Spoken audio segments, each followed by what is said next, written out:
Sir. తప్పుకోండి తప్పుకోండి. అన్నా ఏమైందన్నా? ఇలా చూడండి, వాళ్ళిద్దరు లవ్ చేసుకున్నారు, ఇద్దరు మేజర్స్. గొడవ చేయకుండా ఇక్కడి నుంచి వెళ్ళిపోండి. వసే పందికొక్కు, నీ కూతురు లేచిపోతే ఊరుకుంటావుటే? మున్సామి మరి ఎక్కువ మాట్లాడద్దు. ఒరే హెడ్, నోరు మీరా, మర్యాదగా మాట్లాడబోయా, పెద్ద గొడవ అయిపోతుంది. కానిస్టేబుల్ నోరు మీరా. నేను తలుచుకున్నానంటే ఈ పోలీస్ స్టేషన్ నేలమట్టం చేస్తాను. చూస్తావా? వెళ్ళి వాడిని లాక్ రండి రా.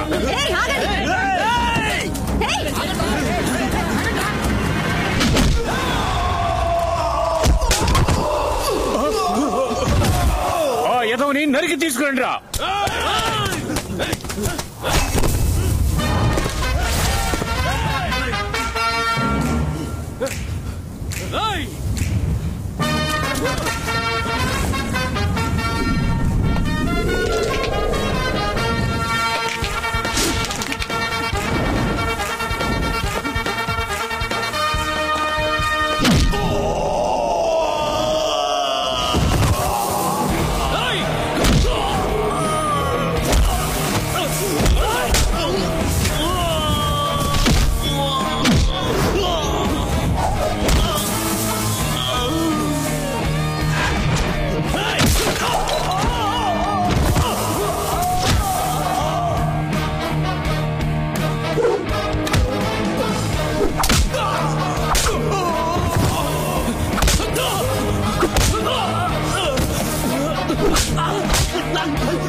ఎంత ధైర్యం ఉంటే మా వాళ్ళని కొడతాం.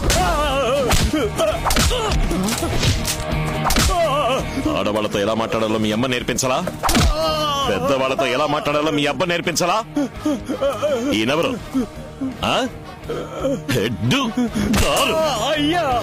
ఈవిడేమని పిలవాలి? Sub inspector. కట్టుకున్న భార్యనైనా రావే పోవే అని పిలవకూడదు. రామ్మా పోమా అని మర్యాదగానే పిలవాలి. అసహ్యంగా లేదు మీకు? మిగతా కులం వాళ్ళని తక్కువగా చూస్తారా? నీచంగా అనిపించట్లా? ఒక కాలంలో మీకంటే ఎక్కువ కులం వాళ్ళు మిమ్మల్ని గుళ్ళోకి రాకూడదు, భుజాన టవల్ వేసుకోకూడదు అని బానిసలుగా ఉంచడం తప్పని 200 ఏళ్లుగా మీరు పోరాడారు కదా. ఇప్పుడు అదే తప్పు మీరు చేస్తున్నారు. వాళ్ళందరూ మారుతున్నారు. మీరెప్పుడు మారబోతారు? రండమ్మా. ఈ నిమిషంలోనే నేను వీళ్ళిద్దరికీ పెళ్లి చేసి పంపించగలను. కానీ మీ ప్రేమకు మర్యాద ఇచ్చి నా పనిచేయడం లేదు. ఓమా ఓమా, మీరు కూడా తన ప్రేమకు మర్యాద ఇచ్చి వాళ్ళకి పెళ్లి చేయండి. అలా కాదని వాడు చెప్పాడు వీడు చెప్పాడని ఏదైనా తప్పుగా ప్లాన్ చేశారో వెళ్ళండి, జరగాల్సింది చూడండి. సరేనయ్యా.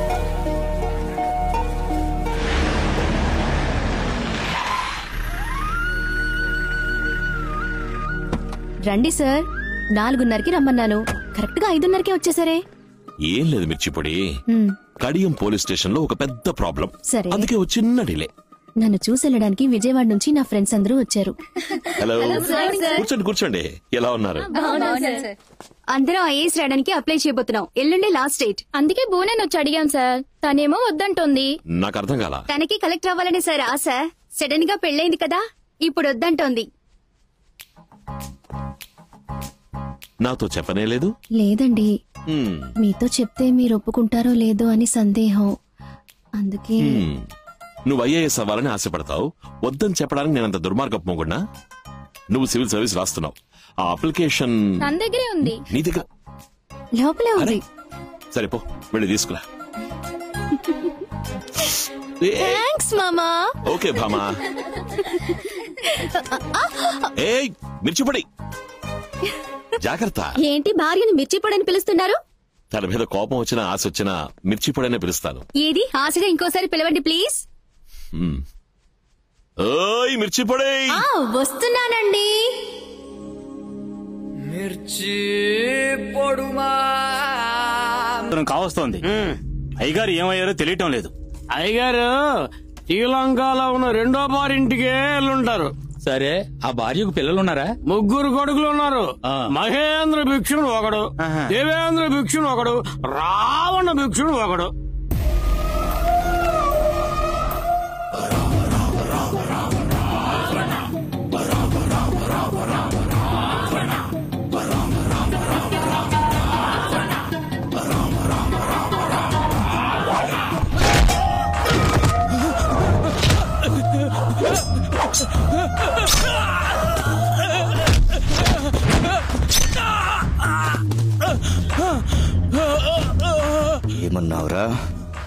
మా నాన్న పారిపోయాడా? ఈ నోరే కదా మాటని.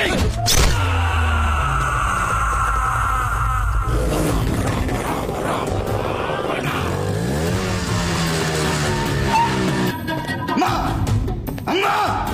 మా నాన్న ఎవడికో భయపడి పారిపోయాడని ఊరంతా నన్ను చూసి ఎగతాళి చేస్తుంటే సిగ్గులకు నా కుర్చీ మీద ఫోన్ చేస్తారా? అమ్మా, మా నాన్న భయపడి పారిపోయేవాడా? మీ నాన్నగారికి భయం అంటే తెలీదు. ఆయన పెద్ద వీరుడు. ఎవరికి భయపడకూడదు. మనకి 2 కళ్ళు పోయినా శత్రువుకి 1 కన్నైనా పోవాలి. అర్థమైందా? నాన్నెక్కడున్నాడో ఇప్పుడు నాకు తెలియాలి.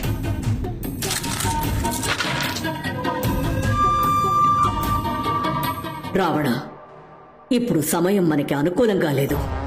అక్కడేదో జరగరాని పని జరిగింది. నువ్వు వెంటనే విజయవాడకి వెళ్ళు. ఇప్పుడే వెళ్తాను.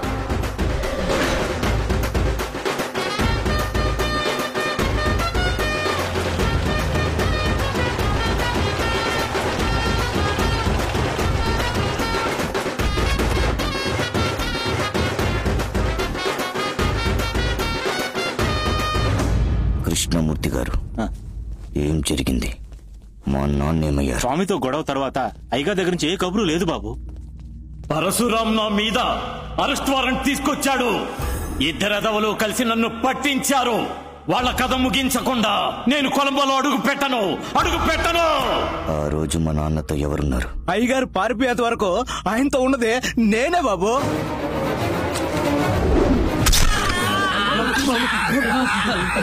ఏంట్రా వాగుతున్నావు? మా నాన్న పారిపోయారు కదా. అన్నయ్య, వీళ్ళకు మన మీద మర్యాద ఉంది, కానీ భయం పోయింది. ఇప్పుడు ఇక్కడ కనిపించిన భయం, ఇదే భయం మొత్తం విజయవాడకి మనం ఇవ్వాలి. అన్నా, మా నాన్న కేసులో అప్రూవర్గా మారిన సత్యం ఏ జైల్లో ఉన్నాడు? ఇప్పుడు జామీన్లో బయటకు వచ్చాడు బాబు.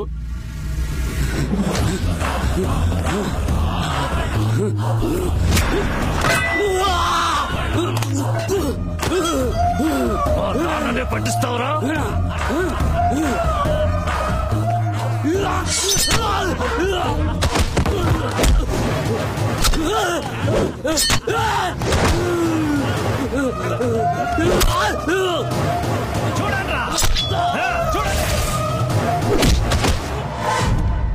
సార్, ఆ పరమేశ్వర భిక్షు 3 కొడుకులు ఇప్పుడు విజయవాడలోకి వచ్చి అడుగు పెట్టారు. అప్పటి నుంచి ఎవరికి మనశ్శాంతి లేకుండా పోయింది సార్. మన అప్రూవ్ రవిని, పటాస్ రాముని నడి రోడ్లో దారుణంగా చంపారు. మన డిపార్ట్మెంట్ లో పై అధికారులంతా వాళ్ళ కింద పనిచేస్తున్నారు సార్. ఏవండి, మీరు వెంటనే ట్రాన్స్ఫర్ అప్లై చేయండి. మన విజయవాడకి వెళ్ళిపోదాం. ఏమంటున్నావు నువ్వు? మీరు ప్రాణం పెట్టి చక్కదిద్దిన ఊరు, అందరూ ప్రశాంతంగా ఉన్నారు. మళ్లీ పరమేశ్వర భిక్షు కుటుంబానికి ఎవ్వరూ బానిసలు కాకూడదు. చివరిసారిగా మా నాన్న ఏ చోటుకెళ్ళాడో అక్కడికి నేను వెళ్ళాలి. నన్ను అక్కడికి తీసుకెళ్ళండి.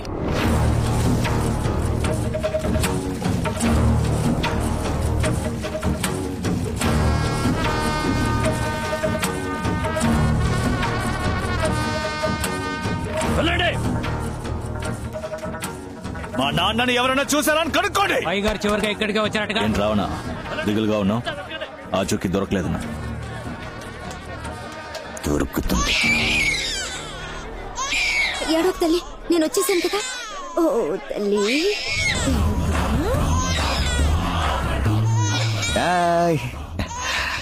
ఎంత వయసు పాపకి? 1 సంవత్సరం అయ్యా. సరిగ్గా ఎంత? 11 నెలల 10 రోజులయ్యా. అంటే అప్పటికి పాప పుట్టి 10 రోజులయ్యా. నువ్వు ఇల్లు దాటి బయటికెళ్ళుండవు. అప్పుడు ఇక్కడ ఏం జరిగిందో నీకు తెలిసి ఉండాలి. నాకేమీ తెలీదయ్యా. అయ్యా, అయ్యా, నా బిడ్డని ఇచ్చేయండి అయ్యా.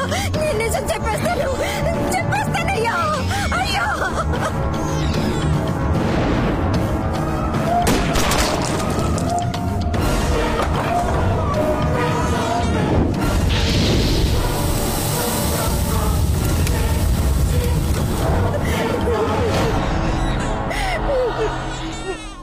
అన్నయ్య, మన నాన్న పారిపోలేదు, చచ్చిపోయాడు.